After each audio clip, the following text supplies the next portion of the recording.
Hello. So this next video is about exercise, health, and just keeping it simple.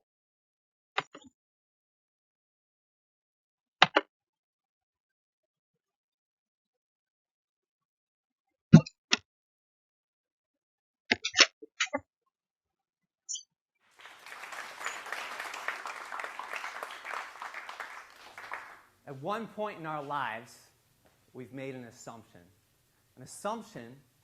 that we ultimately regretted. But we probably learned from that assumption. I've made a lot of those bad assumptions in my life. I've learned a lot from them. But there's one that particularly stands out that absolutely changed my life. So about 7 years ago, I was struggling with a kidney disease, an inherited kidney disease called polycystic kidney disease. Runs rampant in my family. So what happened is I was in and out of the hospital constantly. I got to tell you something. When you're in the hospital that much, it gets boring. You can only watch so many Price is Right reruns. You can only sit there and read so many books. So what I would do is I'd grab my IV pole and I'd start walking around the hallways. My source of entertainment was eavesdropping on all the conversations the nurses were having with their patients. I'm like, oh, that's interesting. I never knew that about cardiovascular disease. Next room, etc. I'll never forget one room that I came upon. A gentleman was being discharged from the hospital. From what I could gather from this conversation, he had been in the hospital for quite some time, and he had some sort of heart surgery. And the nurse said, well, aren't you excited? You're getting out of here. He's like, I'm really excited. She goes, what are you going to do? I'm going to take my wife out to dinner. She goes, that's fantastic. Where are you going to take your wife? Oh, we're going to go to McDonald's. I'm like, your wife is going to be pissed. You're going to McDonald's? Oh, my goodness. So I'm like, I can't believe he just said this. How is the nurse going to respond to this? And she said to him, I don't know if that's the greatest idea. And his response is what changed my life. He said, don't worry, I'm going to get the fish fillet. Good answer? So immediately, I grabbed my IV pole, I'm going to walk towards that room. You kidding me? Fish fillet? And I was really angry. I kind of thought about what he said. And all the time that I had spent in the hospital, dialysis units, doctor's offices, all the people that I came across that were struggling with disease, I had a very bad attitude towards these people.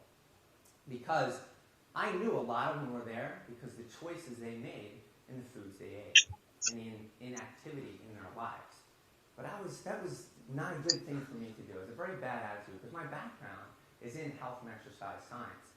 These people don't know better. And when I go back and think about his response, and he said, don't worry, I'm going to get that fish sandwich, he actually thought that was a healthy choice. He thought that was a good decision.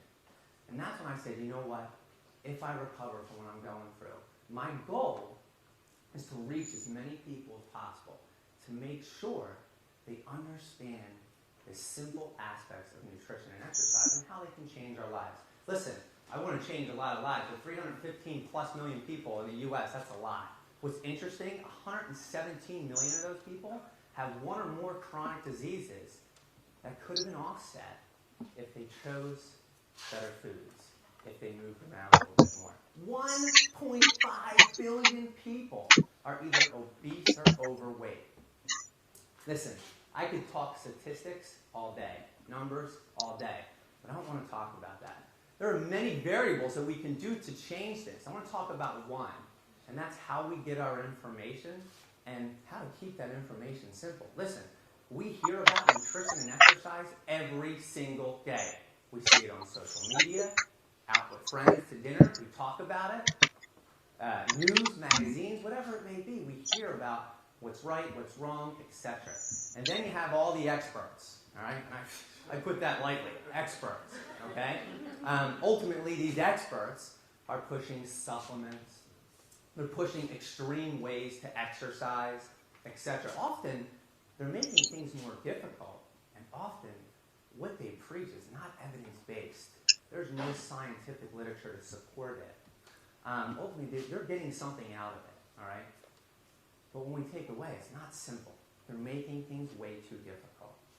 So I grew up in Northeast Philly. I'm a small guy. I have a big mouth. So I figured, you know what, I gotta learn how to defend myself at one point in my life. So I started taking, from very early age, I started taking some boxing, some karate, a little bit of wrestling. I did this all the way up into my late 20s. And I saw a lot of instructors. And I'll never forget this one instructor I had. He was very, very good. And the reason was he stuck to the fundamentals. We went in there every day and we learned the same punches, the same kicks, the same footwork. I learned a lot from him. It carried over into me learning those skills the rest of my life and holding on to them. Now, a lot of the other instructors I came across, basically the first day, we're going to learn a couple, punches. Second day, you're going to learn a flying jump kick. What? Flying jump kick? I don't even know how to punch, and you're having me jump off chairs. No, thank you. They didn't stick to the fundamentals. There's a great saying, proverb. I love it. Feed a man a fish, you feed him a meal. Teach a man to fish, and you feed him for a lifetime. That's what I want to do. I want to feed people for a lifetime with the fundamentals. And listen, it's not that hard.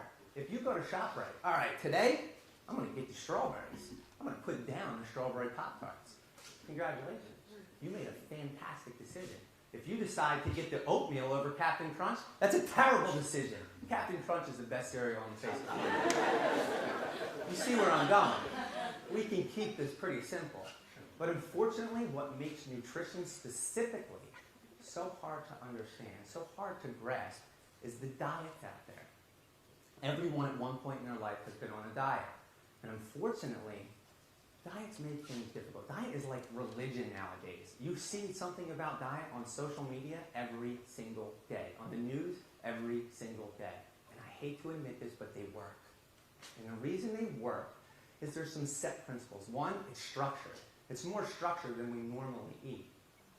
Two, they often eliminate processed foods, which is a good thing. And they often eliminate one major macronutrient, whether it's protein, fat, carbohydrate. And what this does, we intake less calories, we're more structured, like I said, so we see gains. We lose weight, our blood work might be a little bit better, but ultimately, the bad thing about this, it's quick fix. It happens overnight. And this is why we yo-yo with diet, because they create boundaries. You can't eat certain foods. So when you have ice cream, you have failed your diet. You've stepped outside that boundary. And that beats you up. And what happens is you do it again, and you do it again, to the point where you're not following that diet, and maybe some of the good nutritional principles that diet has instilled. So that's why we yo-yo so much. But let's look at just some essential nutritional habits that we can instill into our lives when we go shopping every time. We've heard this time and time again. Let's seek out fruits and vegetables. Let's seek out foods with lots of fiber. All right, your oats, your grains, your fruits, your vegetables, your dark leafy greens. Let's seek out healthy fats that we find in healthy oils, nuts, seeds, fish, avocados. If you want to eat meat, that's fine. Just make sure you have a wide variety of it. And we want to have a wide variety of all the other foods we choose as well. Meat gets a bad rap. And it's ultimately because an average American takes in probably 72 times the amount that we can actually absorb and use. That is not a statistic, so please don't quote me on that. You get what I'm saying. So those four basic principles, we have seen in the scientific literature the evidence for the past 50 years that when you follow these, it leads to offsetting chronic disease, increased quality of life, more vitality, all right? We do have to be aware of the sugars. This is my son. First time he had cake, it was like, I don't even know what it was like. He was pretty excited. Let's just put it that way. With that said, these sugars, these refined sugars, we have to limit them. Processed foods that you see at the end of the aisle at supermarket, we have to limit them. There's no nutritional value to this stuff. All right? I'm not saying completely get rid of it because listen, my family's from Northeast Philly. If you told me that I had to stop eating cheesesteaks, you're nuts. Cheesesteaks and hoagies are a food group in my family. All right? With that said, let's just use that old principle of moderation. Let's limit these foods. And then maybe one day, you might want to omit them from your nutritional habits. But again, we're all human. And unfortunately, with these salty, sugary-based foods that we like, we watch a lot of TV while we eat them. And we watch a lot of terrible TV, let me tell you.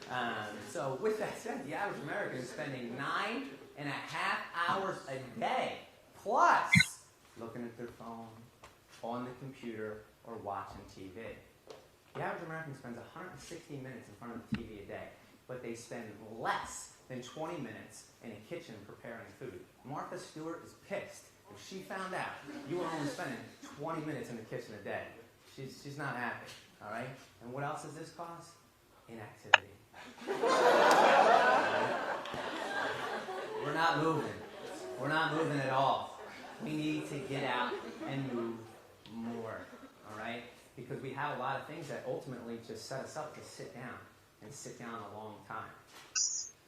Dr. Stephen Blair did a study looking at the predictors of death. The number one predictor of death was low cardiorespiratory fitness, aka sitting disease. We sit too much. Yeah, we have to get out and move more.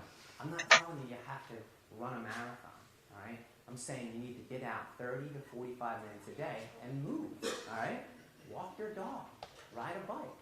The American Council of Sports Medicine says 30 to 45 minutes a day is what we need to get. Now listen, that's a reach for many of us. I coach athletes to do 5Ks, 10Ks, marathons, sprint triathlons, etc. Some of them don't do 45 minutes a day of activity. That is a goal. That is something you want to reach for. You maybe start off at 10 minutes a day, all right? Maybe 10 minutes in the morning, 10 minutes at night. But the key thing is with movement, we want to do it frequently. We don't want to just walk our 30 minutes and then go sit down for 9 hours. Because what we're seeing in the literature is that 30 minutes is not as beneficial for you when you follow it up by sitting hour after hour after hour. Get up and move. Now there are even treadmills at work. All right? I love this idea. We're thinking outside the box. You're walking at work. But if you ever watch these treadmills, I kid you not, this is how fast the people are walking. All right? That's not doing much for you. If you can't fit in 10 minutes in the morning, 10 minutes at night, without doing it while you're working, you're booking yourself too tight. It's time to work on some time management, let alone basic nutrition and exercise. All right? Get out, move often. Now look, that's it. I told you the basic principles of nutrition and exercise. Very simple. How do we implement them? How do we make them last a lifetime? When I first started my health consulting company 12 years ago, I was very excited for my first client. I had 30 pages of paperwork I had him fill out because I wanted to know everything about this person. And as I'm going through, I'm seeing a lot of red flags, okay? Over 40 years old, 50 pounds overweight, lots of medication, high blood pressure, risk of cardiovascular disease because it's in his family. And then I saw it. I'm like, oh, well, here's your problem. You eat 6 Snickers bars a day. That's a lot, all right? Stop eating Snickers bars. Pay me, all right? Well done, all right? If I would have done that, though, 2 weeks later, he would have been right back on the horse. And he would have ultimately been maybe eating 6, 7, 8 Snickers bars. So what I did over the next 15 months is I gradually brought that out of his nutritional choice. 15 months later, he was eating 2 Snickers bars a day, cut up into 6 pieces. He was implementing every single thing I just told you about in small doses. We took the baby step approach. All right? We didn't take the fast food, quick mentality approach. I want to do everything overnight. Now, when you instill this stuff in small steps, they don't become chores, they become habits. And that's what we want to instill. We want to instill the basic principles that I just gave you. You'll remember that. You've heard a lot of it before. And then you just want to do it in baby step fashion. So do me a favor. Tell everyone. Thank you.